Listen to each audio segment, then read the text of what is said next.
नमस्कार जय जगन्नाथ आपण मानक मो चैनल अनेक अनेक स्वागत करुच्ची। आपण मैंने तो सजना छुईर आलूर बेसर भजा बहुत खाई किंतु मुझे भाजी प्रोसेसटा थे देखूँ जो मैंने भी नुआ कर भाजुंट तो से पूरा परफेक्ट रेसिपीटी तो आप पूरा एका थरे ही शिखिजे कि सजना छुई कि माने खराब हेनी कि राया हेनी आपण पूरा परफेक्ट भाजवा शिखिजे। तो ये रेसिपीटी प्रथम शेष जाए आप देखु ये भजाटा केते टेम्पटिंग देखा जाउची। जेहेतु एबे खरा दिन चली तो पखाड़ सहित ये भजाटा खाइबा को पूरा बढ़िया लगे।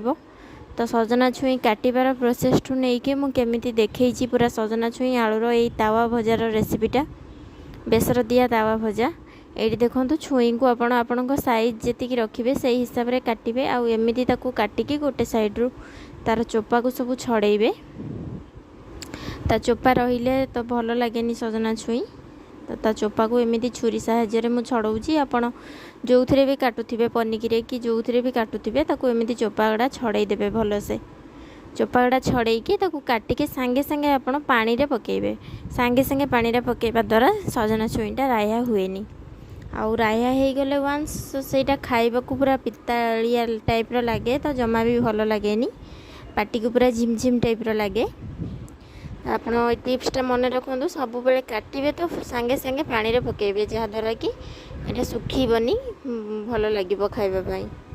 ये देखो मुझे काटी दूसरी सबुतक छुई को आपड़ जो सैज्र मुझे छोट छोट काटी मीडियम सैज्र जोटा कि थरक एकाथरे पाटे पशिज तो आप जो सैज्र काटे आहु छोट करने को चाहिए छोट करेंगे तो बड़ करने को चाहिए भी बड़ करेंगे। ये मुझे दुईटी आलू नहीं आलू को टिके बड़ बड़ काटिदेवी लंबा लंबा स्लाइस करके जेहेतु छुई आमर जो सेप्र अच्छी तो से भाया टी देखा मुझे टे अल्प मोटा रखी आउ टिके लंबा लंबा काटी। ये आम तार गोटे मसला प्रस्तुत करवा बेसर बेसर देखो मु 10 ରୁ 12 कोला नहीं जाइए रसुण आउ ये देदेवी गोटे टेबल स्पून सोरिष आमर मस्टार्ड सीड्स आपन चाहिए ब्लैक जगह येलो मस्टार्ड सीड्स भी नहीं पारे। ये गोटे टीस्पून नहीं जीरा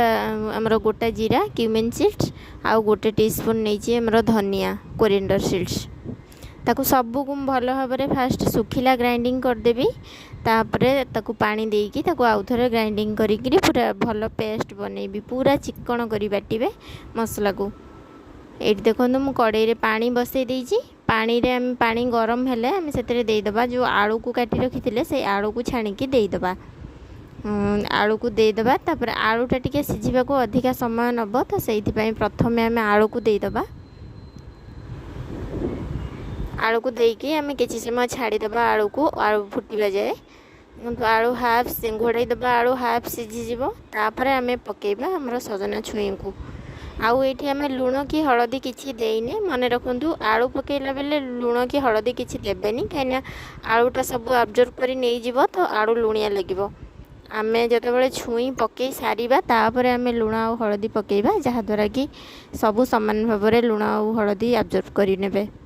ये देखो आलू अधा सीझी जाइए मुझे छुई को छाणिकी पकईदेली तापर बस आमर छुई पकईदेला आमर लुण आप पकेबे स्वाद अनुसार लुण हलदी मुझे देइछि गोटे टीस्पून कलर पाई आउ स्वाद अनुसार आप लुण पकेबे लुण भी मु गोटे टीस्पून ही देइछि। एबे ताको सबू आम मिसई देकी ताको छाड़ीदेबा सिझिबा पाई टिके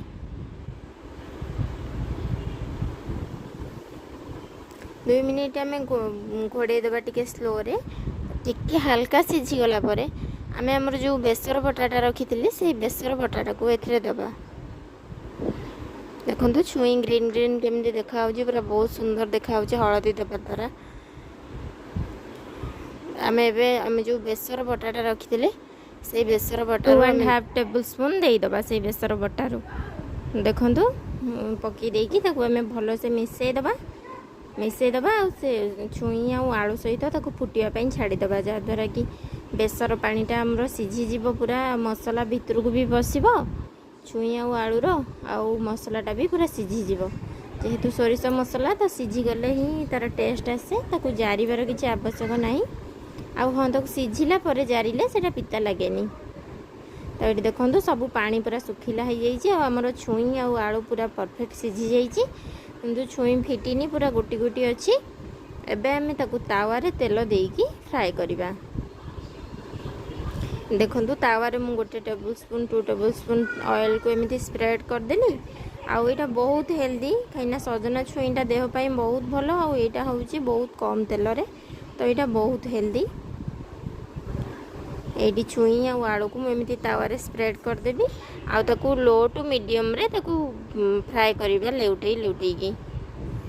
सब बेले लेउटेबेनी बस वंस ताकू लेउटेकी ताकू छाड़देवे। आपन जदि चाहिए ये जो तेल पकईले से फुटण पकईकी पियाज पकई पारे मु किंतु फुटण पकईनी ये ऊपर पियाज पकई दे पियाजटा जारिबानी कहीं पियाजर जो क्रंचीनेसटा अच्छी से बस आमे जदि पियाज जारीदेबा तो छुई आउ आलू जारिला बेलू पियाजटा पोड़ीज तो एबे पियाजटा को न जारिले सेटा ऑटोमेटिक आलू और छुई सहित जारी हो आपन को मु लॉन्ग हो जाऊँगी वीडियो कहीं आपन को सब डिटेल्स पूरा बुझे बुझे कहूँ कहीं जो मैंने बिगिनर्स अच्छा से मैंने जदि किसी शिखा को चाहूे तो से वीडियोटा टिके लॉन्ग हो जाऊँगी। ये आम छुई और आलू को टिके देखिकी आपणकर जदि फ्राइंग पैन थी आप से भी करेंगे तो से बहुत सुविधा हम। ये आम ताकू लो टू मीडियम रे रखिकी भाजवा पूरा खड़खड़िया हवा जाए भजा। तापरे आमे आउ किछि मसला भी दबा तो एमती आमे भाजवा टिके आउ 1 मिनिट थिबो हमर भजा हवा पाई तो आमे से बाकी मसला सब दबा जोटा कि आहुरी टेस्ट को एनहांस करिवो।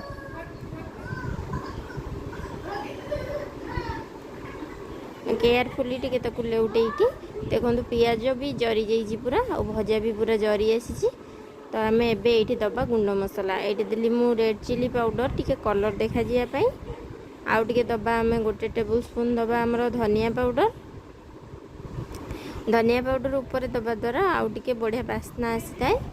आउ ये टिके हाफ टी स्पून गरम मसला सबू को आम एमती मिसई देले